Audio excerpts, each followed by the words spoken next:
けたいギリギリの勝負でゲットライフ時間はそんなにないぜそれがスタートウェイ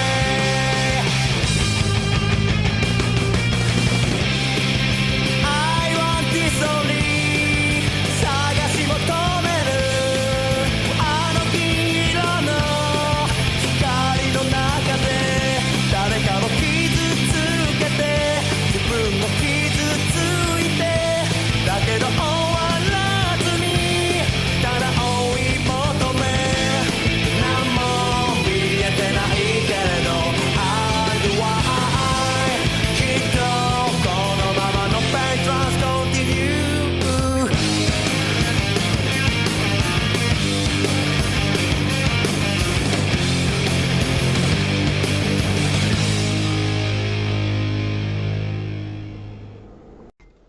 Bien bonjour mes amis, c'est Sendo, j'espère que vous allez bien. Aujourd'hui, pour vraiment conclure le bilan général de l'année 2021 de boxe, je vais m'intéresser au top 10 toutes catégories confondues. Quel est mon top 10 toutes catégories confondues à l'heure d'aujourd'hui, en début des années 2022? Alors, pour prendre un ordre de comparatif, je vais prendre le classement de Ring Magazine, qui est la référence ultime en termes des classements au plus haut niveau. Il y a aussi BoxRec qui a son propre classement, mais les classements BoxRec, faut quand même pas se mentir, c'est vraiment de la merde. Faut quand même être honnête. Pour bien appuyer mon propos, je vais juste vous mettre le top 10 des points moyens. On comprend direct que les classements de BoxRec sont vraiment à chier. Donc voilà, je vais prendre le classement Ring Magazine pour développer un peu mon propre top 10. Donc, le classement Ring Magazine, il y a qui dans ces 10 noms? En 10e position, nous retrouvons Tyson Fury, champion WBC et Ring Magazine des poids lourds. Numéro 9, Kazuto Toyoka, le champion WBO des super mouches. Numéro 7, numéro 8, on retrouve Vassili Lomachenko, qui est dans la catégorie des poids légers, qui pour l'instant n'a pas de titre. Numéro 7, Juan Francisco Estrada, champion WBA et WBC franchise, la ceinture super champion de la WBC. C'est ce qui est un bordel pas possible. Enfin, et Ring Magazine aussi des super mouches. Numéro 6, Errol Spence Jr., champion WBC et IBF des welterweight. En numéro 5, Josh Taylor, champion indisputé des 140 livres. Numéro 4, Naoya Inoue, champion WBA, IBF et Ring Magazine des poids coqs. Numéro 3, Terence Crawford, champion WBO des welterweight. Numéro 2, Alexander Usyk, champion unifié des heavyweight. Et pour finir, numéro 1, Canelo Alvarez, qui est champion indisputé de la catégorie des super moyens. Ouais, bref. Alors, pour les 4 premiers noms, je suis d'accord sur les noms, mais pas sur l'ordre. Enfin, pas tout à fait sur l'ordre. Après, sur le reste, je suis vraiment pas d'accord. En première position, je comprends qu'on puisse mettre Canelo Alvarez, mais personnellement, je mettrais quand même Alexander Usyk. Alexander Usyk parce qu'il fait, encore une fois, la performance de l'année 2021, j'ai déjà eu l'occasion de le dire. Face à Anthony Joshua, il glane toutes les ceintures de la catégorie reine, alors que lui, il vient des cruiserweight. Face à une catégorie aussi... face à deux catégories aussi éloignées aujourd'hui. C'est pas comme Evander Holyfield qui déjà a pris un James Buster Douglas qui à mon sens est pas Anthony Joshua. J'aime pas du tout Anthony Joshua, mais il faut quand même reconnaître que je pense qu'il est au-dessus. C'est quand même un meilleur boxeur et un meilleur champion que James Buster Douglas, et il le fait dans un combat exceptionnel que j'ai mis numéro 2 de mes combats de l'année. Donc tous ces éléments font pour moi de Alexander Usyk le numéro 1 de toute catégorie confondue aujourd'hui. Après, c'est vrai que Canelo Alvarez c'est le champion indisputé, c'est le visage de la boxe. Mais voilà, il est super moyen. Et les noms qu'il a affrontés, pour moi, c'est pas des Anthony Joshua en termes de prestige et en termes pugilistiques. Enfin, en fait. Parce qu'un Billy Joe Saunders, c'est un excellent. Ça aurait pu être un grand boxeur. Et Caleb Plant, c'est un très bon. Mais les deux n'avaient pas eu l'adversité, ne serait-ce que la moitié de ce qu'est un Canelo. Donc, pour moi, un Billy Joe Saunders et un Caleb Plant, c'est moins qu'un Anthony Joshua. Donc voilà, pour moi, numéro 1, Alexander Usyk, numéro 2, Canelo. Numéro 3, numéro 4, je suis d'accord. Terence Crawford et Naoya Inoue.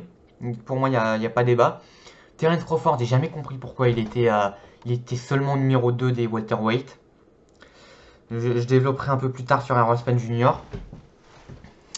Mais voilà, pour moi, ça a toujours été le numéro 1. Et le fait d'avoir pris Sean Porter, pour moi, ça le fait passer devant Naoya Inoue. Et justement, Naoya Inoue, pour les quelques-uns qui me connaissent, c'est mon boxeur préféré à l'heure actuelle. Je le surkiffe. Mais il faut quand même reconnaître que 2020-2021, même s'il a fait de belles performances et de beaux combats, hein, parce que 2020, c'est quand même, il prend quand même Jason Moloney, qui est toujours dans le top 10 Ring Magazine, qui est un excellent boxeur, qui avait donné tous les mal du monde à Emmanuel Rodriguez.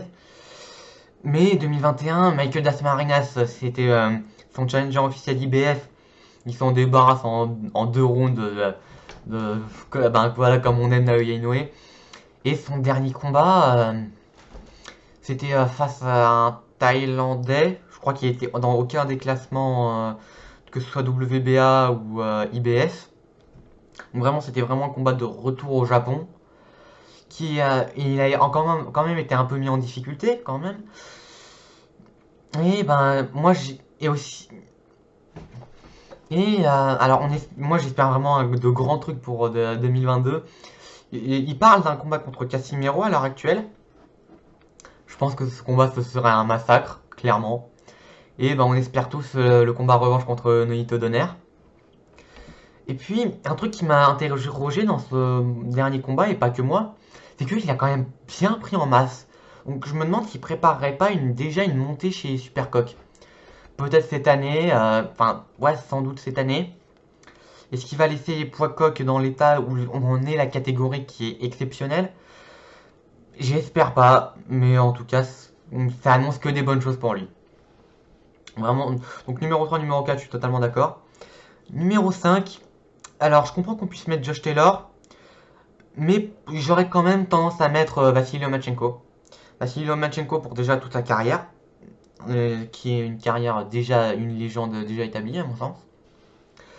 Mais c'est vrai que c'est il a un tout petit peu ralenti, mais les deux noms qu'il a pris quand même en 2021, c'était Masayoshi Nakatani qui avait tenu les 12 rounds face à Teofimo Lopez en 2019, et Richard Commey. J'ai déjà eu l'occasion de le dire.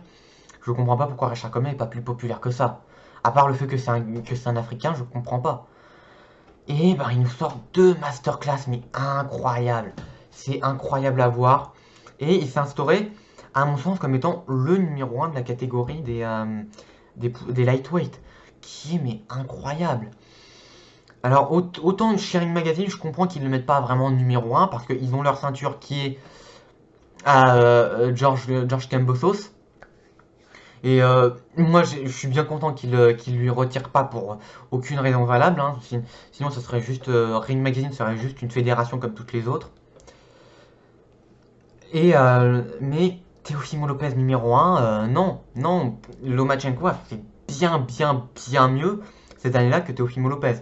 Donc vraiment, pour moi, numéro 5, c'est débattable, mais je pense qu'il la mérite quand même. Numéro 6, je mettrai quand même Josh Taylor. Le point négatif, c'est que il a combattu qu'une seule fois en 2021. Il devait combattre face à Carteral, je sais plus comment on prononce son nom, en décembre. Au final, le combat aura lieu en février, mais voilà. Donc pour moi, c'est ce qui le pénalise par rapport à Lomachenko. Mais c'est vrai que être le 6e homme à unifier totalement une même catégorie face à quand même un beau client, hein, parce que José Carlos Ramirez, c'est pas un branque, loin de là. Mais voilà, c'est quand même un grand champion qui qu'on peut mettre numéro 5, mais personnellement je le mets un peu plus numéro 6. Voilà. Numéro 7, Arthur Beterbiev. Arthur Beterbiev, bordel de merde.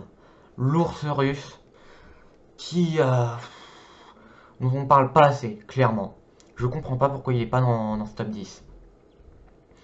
C'est vrai qu'il a pas combattu tous les plus grands noms de sa catégorie, qui est la catégorie des mi-lourds. Pour rappel, hein, il est champion WBC et IBS. C'est vrai que son premier combat de 2021 était un peu décevant parce on en avait retrouvé un Beterbiev très frustré. Mais le combat qu'il fait face à Marcus Brown, qui était encore à ce moment-là, au moment du combat numéro 5 pour une magazine, le combat qu'il fait, il lui donne une leçon de boxe. Les deux premiers rounds, et encore, pour moi, il n'y a que le premier round que je donne à Brown, mais les deux premiers rounds, c'est vrai qu'il pose des problèmes. Quatrième round, les deux s'ouvrent, Brown à l'arcade, Beterbiev à l'œil là, enfin au front plutôt. Mais et malgré ça, il lui donne une leçon de boxe et c'est incroyable. Franchement, je vois personne dans la catégorie des mi-lourds pour le challenger. Même Callum Smith, que j'aime beaucoup, je pense qu'il peut lui donner du fil à retordre, mais je vois quand même Beterbiev devant. Parce que, certes, il prend des coups, c'est son problème. En fait, c'est le défaut de Beterbiev, c'est qu'il n'a pas une excellente défense. Mais en attendant, il a quoi 35 à peu près, 35 ans je crois. Et malgré ça, bah, il est dans une forme olympique. Alors j'ai entendu dire qu'il avait eu quelques problèmes pour faire le poids. Ce qui en effet pourrait poser des problèmes par la suite. Mais en attendant, c'est un monstre de puissance. Et techniquement, c'est incroyable. C'est magnifique à voir. Donc vraiment, pour moi, numéro 7, incontestable. En numéro 8, Juan Francisco Estrada. C'est vrai qu'on pourrait le mettre plus haut. Pour moi, le combat de l'année de 2021. Après, il n'a pas recombattu depuis. Et puis aussi, le combat contre Roman Gonzalez, c'était c'était un combat très compliqué. Ce qui, voilà pour Juan Francisco Estrada. Alors, voilà. Numéro 9, alors le numéro 9 et le numéro 10, ça va surprendre. Mais numéro 9, je mettrai Nonito Donaire. Nonito Donaire parce que il a bientôt 39 ans et il s'est instauré comme le seul challenger pour Naoya Inoue. Le seul challenger dans une des meilleures catégories de boxe à l'heure actuelle. Pour moi, tu la mets dans les 3 meilleures. Pour moi, les 3 meilleures catégories aujourd'hui, c'est les super welter qui sont une catégorie exceptionnelle. À la limite, quand même les welter et les coqs. Il y a les légers qui viennent juste après parce que personne s'affronte là-bas. Chez les légers, les coqs, ça s'affronte. 2020-2021, pour les raisons boxing business liées à ce putain de coronavirus, bah ça n'a pas eu lieu, mais les mecs s'affrontent vraiment. Et Nonito Donaire, bah, il a démontré que c'était le seul challenger pour Naoya Inoue. Pour moi, tu mets n'importe quel membre du top 10, il se fait démonter par Nonito Donaire. Donc pour moi, ça mérite sa 9ème place dans le classement, toutes catégories confondues. Et en numéro 10, Roman Gonzalez. Pourquoi? Parce que il a fait jeu égal avec Juan Francisco Estrada qui est numéro 8. Donc pour moi, ça mérite une 10ème place. Il a fait jeu égal, enfin voilà, parce qu'il a fait jeu égal, et pour moi, comme pour beaucoup, ben, il a gagné ce combat contre Juan Francisco Estrada. C'est vrai que c'était un combat très serré, mais pour moi, il mérite sa victoire. Enfin, il aurait mérité la victoire. Donc vraiment, c'est vrai qu'à côté d'autres, mais même à côté des autres, je pense que faire un combat comme ça, à l'âge où il est et dans la catégorie qu'il est, pour moi, ça mérite plus d'être numéro 10 que bien d'autres, que ne serait-ce qu'un Kazuto Yoka que j'adore. Mais en attendant, son dernier vrai fait d'armes, c'est quand même d'avoir passé un combat exceptionnel et d'avoir passé le KO à Kosei Tanaka. Mais ça fait trop longtemps, et 2021, c'était pas ça. Voilà. Pour moi, cela forme mon top 10 toutes catégories confondues. Donc je refais un petit passage rapide. Alexander Usyk numéro 1, Canelo Alvarez numéro 2, Terence Crawford numéro 3, Naoya Inoue numéro 4, Vassili Lomachenko numéro 5, Josh Taylor numéro 6, Beterbiev numéro 7, Juan Francisco Estrada numéro 8, Nonito Donaire numéro 9 et Roman Gonzalez numéro 10. C'est vrai que ma deuxième partie est plus débattable, mais pour moi, cela mérite mieux que d'autres, et je pense notamment à Errol Spence Jr.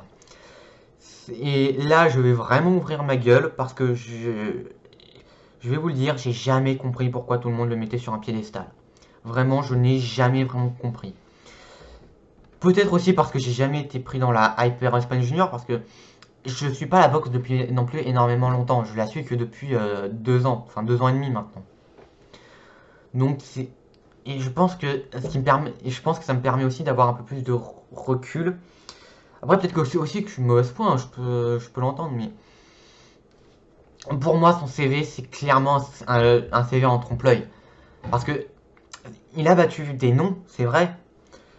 Il a battu Chris Elgueri, Kell Brook, Lamont Peterson, Mikey Garcia, Danny Garcia et Sean Porter. C'est vrai que sur le papier, ce sont de très beaux noms. Mais je pense qu'il faut tout remettre en contexte. Alors Chris Elgueri, j'adore Chris Elgueri, hein, j'adore le personnage.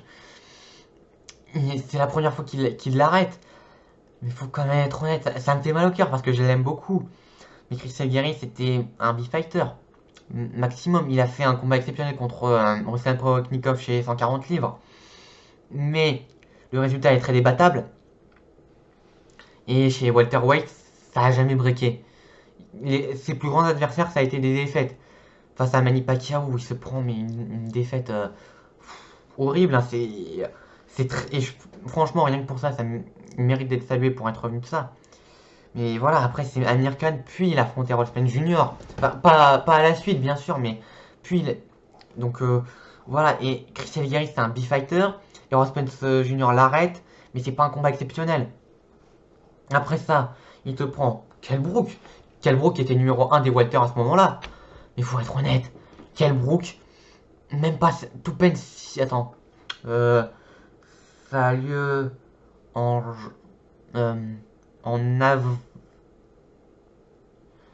ça a lieu en mai. Ça a lieu en mai 2017, si je me souviens bien. Le dernier combat de Kell Brook avait eu lieu en septembre 2016.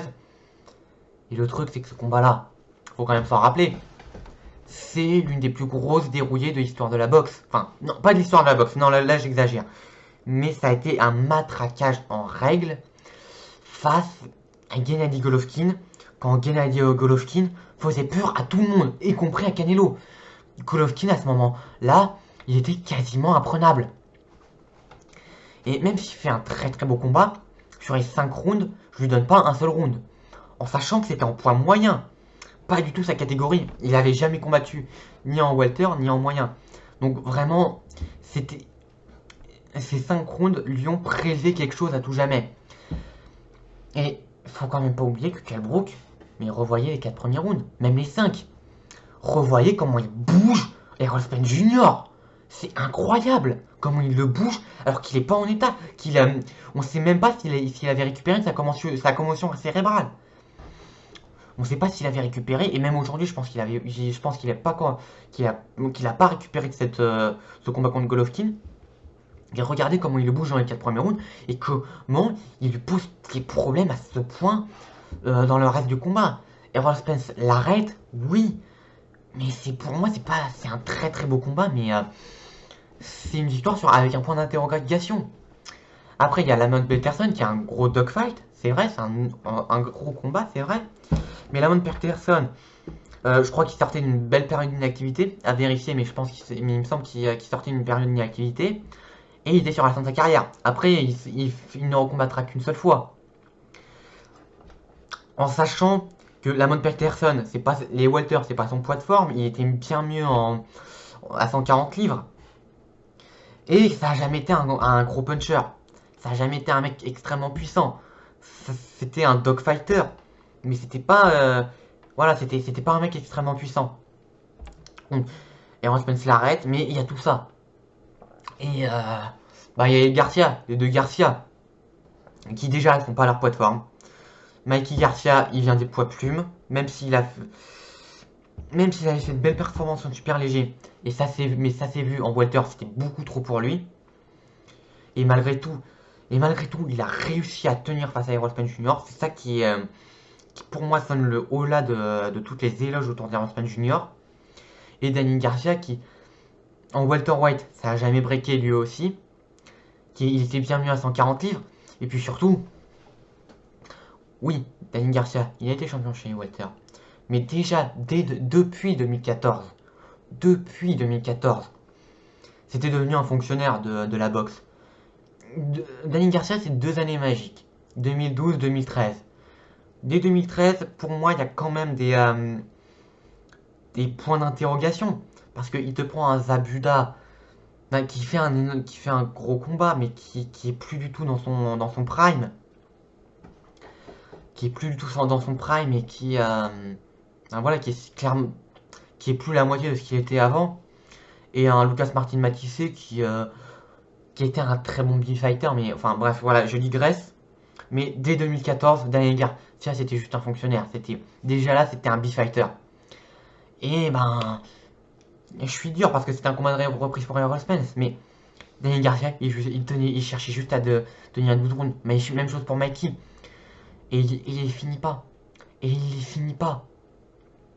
bien sûr, il y a son classic fight face à John Porter. Mais déjà, mais il faut quand même le dire, sans le knockdown, qui c'est qui remporte le combat? Sans le knockdown, Sean Porter, pour moi, il était devant. Sans le knockdown, pour moi, j'aurais eu Sean Porter devant. C'était un combat très serré et c'est un classic fight, on est d'accord.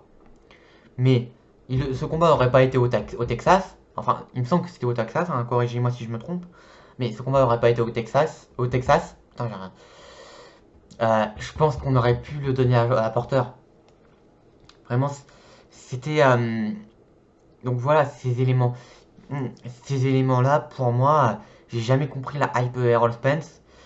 Et peut-être que je suis dur, et puis je pense que je suis pas très clair dans mes arguments. Mais voilà, pour moi, Errol Spence Jr., ça a jamais vraiment été le top des welterweight. Enfin, si, ça a été le top des welterweight. Mais c'était pas une belle période des welterweight, je suis désolé de le dire. De 2015 à... Ouais, même jusqu'à 2021 en fait. De 2015 à 2021, c'était pas une très bonne génération, je suis désolé de le dire. T'avais Danny Garcia, qui est déjà un fonctionnaire comme je l'ai dit. T'avais Sean Porter, qui est clairement le plus grand boxeur de cette génération. T'avais Manny Pacquiao, mais qui était quand même de l'autre côté de la pente depuis longtemps. Et Keith Thurman, faut être honnête, c'était un pétard mouillé ce mec. Voilà, j'aime beaucoup le Keith Thurman de cette époque-là. Mais c'était quand même un pétard mouillé, faut être honnête. Donc vraiment, cette période-là des welterweight, je suis désolé, c'était pas terrible. Hein. Après, c'est vrai que la période des welter, beaucoup pignolaient sur cette catégorie, mais c'était... T'avais de super combats, mais c'était pas non plus un niveau transcendantal, à mon sens.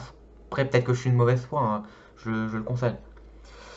Mais voilà, pour moi, Errol Spence, il a jamais été dans le top 10. Enfin, pour moi, numéro 6, toutes catégories confondues, surtout aujourd'hui avec l'année blanche 2021. Non, moi, voilà, pour moi, non. Après, j'aimerais aussi citer 3 autres noms, à savoir les frères Charlot, qui pour moi sont quand même dans un bon top 15 des toutes catégories confondues, surtout Jermel. Et Stephen Fulton qui est dans pas la meilleure des catégories, mais quand même où le niveau est quand même assez relevé. Et il s'impose comme le patron. Donc voilà. Voilà, donc pour moi tout ça forme le top pound for pound. Donc voilà.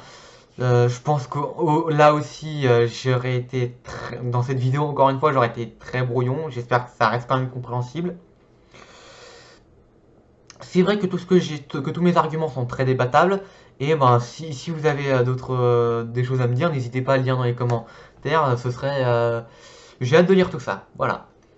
En tout, en tout cas, moi, je n'ai plus grand chose à ajouter. J'espère que la vidéo vous aura plu. Si c'est le cas, vous connaissez la chanson. Pouce bleu, commentaire. Et si le contenu de la chaîne vous plaît, l'abonnement, ça fait toujours extrêmement plaisir. Et moi, je vous dis à la prochaine et salut!